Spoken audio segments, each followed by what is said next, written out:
Яде, пие, лигаве, чита Александар Станојков. Еден човек купил еден коњон некој ѓуптин џамбаз.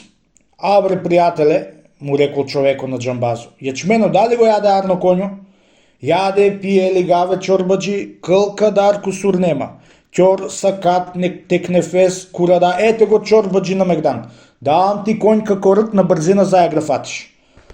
Кога го фалеше ѓуптино коњо, ѓупката е стојала таму и му принаприла лагите од мажуи. Вистина чорбаджи, му рекол. Неколку пати сам се поболила и сум му фанал маж ме зајак со овај конј да ме понаде. Уверил се сиромајо на лагите од ѓупците и го е купил коња. Елбете мајсторе, му рекол сиромајо, некако фуј да нема коњо? Бе чорбаджи, му рекол, сега како да ти кажам, коњо ти е без кусур, ују му е, само на дрво не се качува.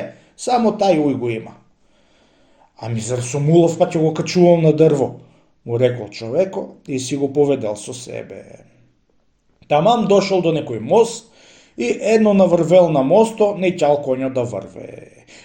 Тога дури му е текнало на човекот и ѓуптино го е лажал од една страна, а од друга страна право му е зборил кога му рекол на дрво не се качува.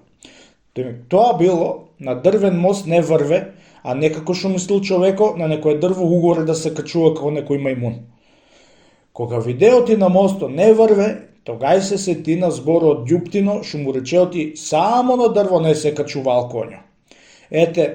И затоа некој пат стари рекле, будали дале и три јале.